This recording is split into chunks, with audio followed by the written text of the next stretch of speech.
Hi, hello, வணக்கம். நம்ம இப்போ மல்லி சீரியல்ல என்ன நடந்தது அப்படின்றது இந்த வீடியோல பார்க்கலாம் வாங்க. நம்ம மல்லி பார்த்தீங்கன்னா, அநியாயமா போயிட்டு யார்கிட்ட வேலை செய்யணும் அப்படின்றது தெரியாம போய் மாட்டிக்கினாங்க. எப்படின்னா, இந்த ராஜேஸ்வரி ஆல்ரெடி பார்த்தீங்கன்னா, இவங்கள எப்படியும் வந்து கீழ்த்தரமா தான் பண்ணி விடணும். இவங்கள மேலேயே ஏத்தி விடக்கூடாது அப்படின்ற மாதிரி தான் சொல்லிட்டு நினச்சுக்கிட்டு இருக்காங்க. ஆனா, நம்ம மல்லி பார்த்தீங்கன்னா, எப்படியாவது நம்ம உழைச்சு முன்னுக்கு வரணும் அப்படின்ற ஒரு எண்ணத்தோட தான் இருக்காங்க. ஸோ, அதுக்காக தான் வந்து எந்த வேலை செஞ்சாலும் இறங்கி செய்ய ஆரம்பிச்சுடுறாங்க.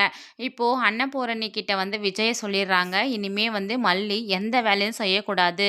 நான் வந்து அவளை உட்கார வச்சு அவளை நல்லபடியா வந்து பார்த்துக்கணும் அப்படின்ற மாதிரி சொன்னதுனால, இப்போ எந்த வேலையும் இல்லை. ஸோ அதனால அவங்க மல்லி இன்னொரு தனம் அப்படின்றவங்கள போயிட்டு மீட் பண்றாங்க. அவங்க இன்னொருத்தரை போயிட்டு காமிக்கிறாங்க. ஸோ அவங்கெல்லாம் பார்த்தீங்கன்னா ஒரு வேலை சரிப்பா, நீ வந்து அன்னபூர்ணியை விட்டுட்டு என்னை தேடி வந்திருக்க, அதனால நான் உனக்கு வேலை தரேன், இன்னைக்கு ஃபர்ஸ்ட் நாள்ன்றதுனால நான் உன் கூடவே வரேன்னு சொல்லிட்டு ஆட்டோலயே கூட்டு போயிட்டு அந்த கம்பெனிக்குள்ள வந்து சேர்த்துறாங்க.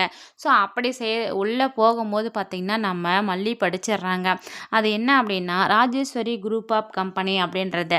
ஸோ இதை பார்த்த உடனே ஐயோயோ, இவ கம்பெனிக்கா வந்திருக்கோம் அப்படின்ற மாதிரி சொல்லிட்டு கீழே வந்துடுறாங்க. அண்ணா நான் வேலை செய்யலைண்ணா, நான் வீட்டுக்கு போகிறேண்ணா, இல்லைண்ணா எனக்கு இந்த வேலை வேணாம் அப்படின்ற மாதிரி சொல்கிறாங்க. அதுக்கு அந்த அண்ணன் சொல்கிறாங்க, இல்லைம்மா நீ வந்து இன்னைக்கு உனக்கு கொடுத்த வேலையை நீ செஞ்சுட்டு தான் போகணும் அப்படின்ற மாதிரி சொல்கிறாங்க. அண்ணா இல்லைண்ணா முடியாதுண்ணா வேண்டாண்ணா அப்படின்றாங்க. இல்லைம்மா நீ செஞ்சுட்டு தான் போகணும்னு சொல்கிறாங்க. ஸோ மல்லியும் வந்து அன்னைக்கான வேலையை செஞ்சுட்டு முடிச்சுட்டு ஸோ காசு வாங்கிட்டு பர்ஸில் போடும்போது பார்த்தீங்கன்னா நம்ம ராஜேஸ்வரி பார்த்துடுறாங்க. பார்த்த உடனே இவ என்ன இங்கே இருக்கா, இவ எதுக்காக வந்தா, ஏய் நீ யாரை கேட்டு என் கம்பெனிக்குள்ளே வந்த அப்படின்ற மாதிரி சொல்லிட்டு பயங்கரமாக நம்ம மல்லியை பேச ஆரம்பிக்கிறாங்க.